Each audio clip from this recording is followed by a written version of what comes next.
உங்களுக்கு ஒரு தினசரி 5 குறள் படியுங்கள், மனனம் செய்யுங்கள். மனனம் செய்து முடித்ததற்கு பிறகு அதனுடைய பொருளை வாசியுங்கள். எளிய பொருளெல்லாம் இப்பொழுது வந்திருக்கிறது. திருக்குறள் படித்தால் போதும், உலகமே உங்கள் உள்ளம் கையில் வந்துவிடும். திருக்குறள் 5 குறள் படியுங்கள். 5 ஆங்கில சொல்,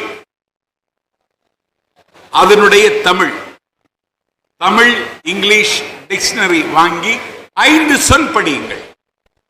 இதை ஒவ்வொரு நாளும் செய்துவிட்டுத்தான் தூங்குவது என்று முடிவெடுத்து விட்டால் நீங்கள் சறுக்க மாட்டீர்கள், நீங்கள் பள்ளத்தில் விழமாட்டீர்கள், நீங்கள் பாதை தவற மாட்டீர்கள். உங்களுக்கு உபதேசம் செய்வதாக கருதி கொள்ளாதீர்கள். நான் பெற்ற பிள்ளைகளாக உங்களை மதித்து உங்களுக்கு நான் சொல்லுகிற வேண்டுகோள் இது, என்னுடைய விண்ணப்பம் இது. பெற்றோர்களும் வந்திருப்பதாக கல்லூரி முதல்வர் சொன்னார்.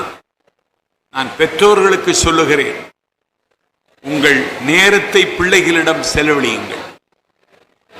ஆசிரியர்களும் கல்லூரியும் பள்ளிக்கூடமும் மட்டுமே ஒருவரை தயார் செய்ய முடியாது. முதல் ஆசிரியர் பெற்றோர்கள் தான்.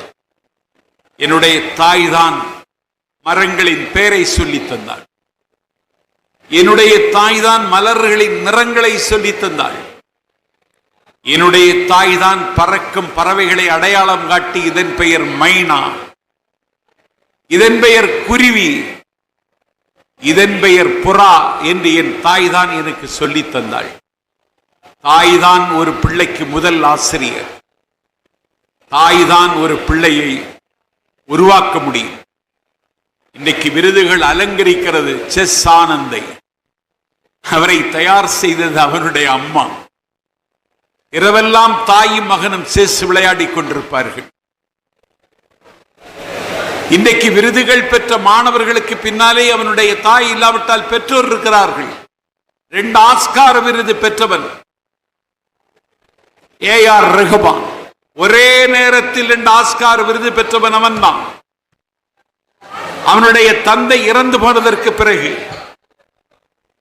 பல்கலைக்கழகமும் பட்டமும் படிக்க வாய்ப்பில்லாமல் அவன் தெருவில் நின்ற பொழுது அவனுக்கு இசையில் ஆர்வம் இருக்கிறது என்று தெரிந்து கணவனை இழந்த அவள் தன்னுடைய கரிசிமணி மாலை, ஒரே மாலை, அதை விற்று மகனுக்கு ஒரு இசைக்கருவி வாங்கி கொடுத்து இசை அமைக்க சொன்னாள்.